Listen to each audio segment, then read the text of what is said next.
Hi lads, just want to explain to you a little bit about periglacial features, and first I want to talk about the impact of permafrost on solar fluxion.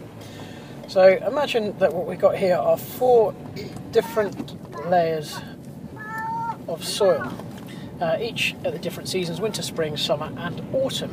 Now in winter the entire area here is all going to be permanently frozen, but in the spring it will start to thaw and you'll end up with the bottom still being frozen, but on the top here you will have an area of unfrozen ground, which is known as the active layer. Now that active layer is going to get bigger and bigger in the summer as it thaws to a greater depth. So you'll have an active layer slightly larger there, and again still our permafrost right the way below. Now in autumn the temperature will get colder again and you're going to end up with it again on the top. The active layer in the middle is going to shrink, and you'll still have your permafrost at the bottom and you'll have your permafrost above, and the layer in between here is your active layer.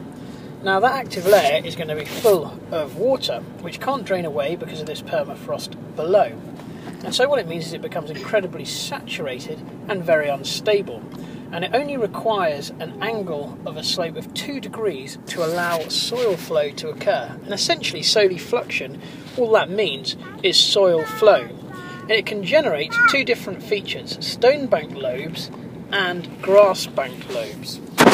How they both form is in stone bank lobe is where there's very little vegetation, and so the soil starts to flow, and when it meets a larger rock which acts as an obstacle, it acts as a dam, and the material, the soil, all builds up behind this dam, creating these terraced lobes, and they are known as stone banked terraced lobes.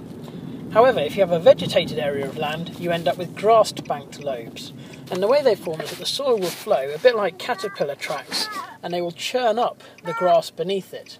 And as it builds up all of that grass below it, eventually the amount will become too great for the soil to flow, and again you will build up these grass-banked terraces.